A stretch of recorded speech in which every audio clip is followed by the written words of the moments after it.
Let's be real, we're all swimming in a sea of information. But how much of it is actually true? Today, we're diving into the daily battle journalists are fighting to stick to their ethics and get the facts straight in an online world that's changing faster than ever. And this quote from Poynter, it just nails it. The very platforms we used to rely on for information are shifting under our feet, and it's starting to cause some serious damage to the quality of news that we all see. You know, this isn't just some tech problem. It's really a crisis of trust. With misinformation spreading like wildfire, the fight for what's real and what's not has become more critical and way more challenging than ever before. So, to make sense of it all, here's how we're going to break it down. We'll start with the human side of the news, those tricky ethical dilemmas. Then we'll get into the nitty-gritty of fact-checking, take a peek at the challenges just over the horizon, and finally, we'll pull it all together to see why this fight is so incredibly important for every single one of us. First up, let's talk about a journalist's ethical compass. This is about so much more than just getting the facts right. It's about how stories are gathered and told, especially when people are at their most vulnerable. Yeah, this is a tough one, right? There's this immense pressure to break a story, to get the information out there. But at the same time, there's a huge responsibility to the people whose lives have just been turned upside down. How on earth do you find the right balance? Think about something like the Camp Mystic flood. Reporters on the ground had this crucial job: investigate if the deaths could have been prevented. That's a vital public service. But they had to do that while approaching families who were in the depths of grief. It's that exact balance, that tightrope walk between relentless investigation and basic human compassion that really defines the challenge. Or take the fatal shooting by ICE in Minneapolis. Editors had to make these huge calls in real time. Do you show the graphic video? How do you make sure you're being transparent without making a tense situation even worse? And then, how do you cover the protests that you know are coming? Every single one of those choices gets put under a microscope, and every choice has a real impact.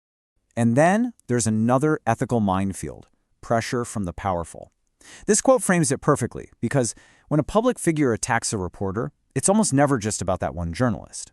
So here's the key takeaway. These attacks are a tactic. They're designed to intimidate not just the one journalist, but the press as a whole, and by doing that, control the information that you, the public, get access to. It's an attempt to shut down questions and silence dissent. Okay, so let's shift gears now. We've talked about ethics, the human side. Now let's get into the evidence.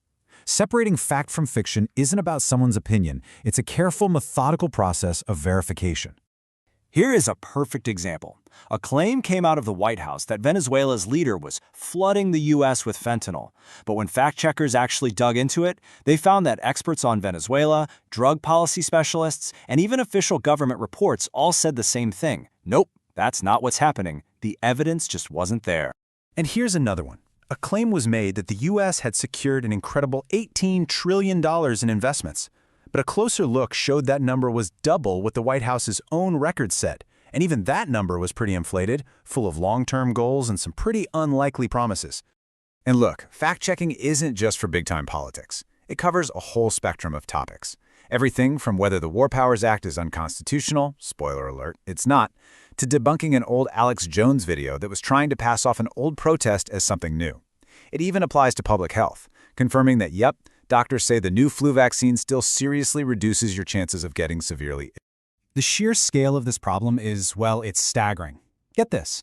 In 2025, the fact-checking site PolitiFact announced they couldn't even name a single lie of the year. Why? Because there were so many widespread, consequential falsehoods that picking just one was impossible. That really makes you stop and think. So if falsehoods are becoming so common they're hard to even categorize, what's next? Well, the next big challenge is already here. Figuring out how to navigate all the new technologies that can create and spread this stuff at a scale we've never seen before. A huge piece of this new frontier is AI ethics. We're talking about everything from AI that writes news summaries to those hyper-realistic deepfake videos.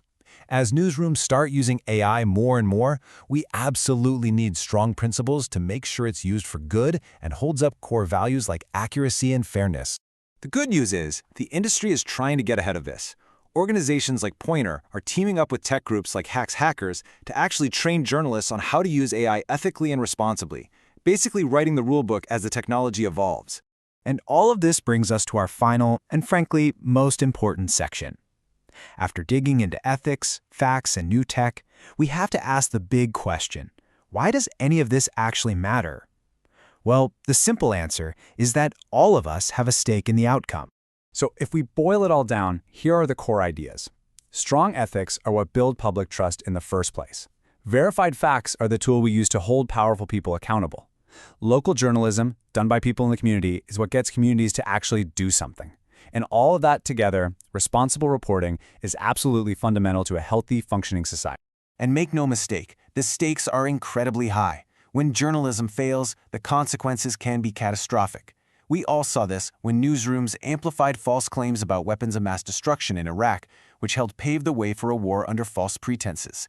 It's just a stark, brutal reminder of what happens when that duty to the truth is compromised. So this leaves us with one final question, and this one's really for all of us. In this world of endless information, where facts and falsehoods are all mixed together in our feeds, what is our role in demanding the truth? Maybe it just means taking that extra second to check the source before you share an article.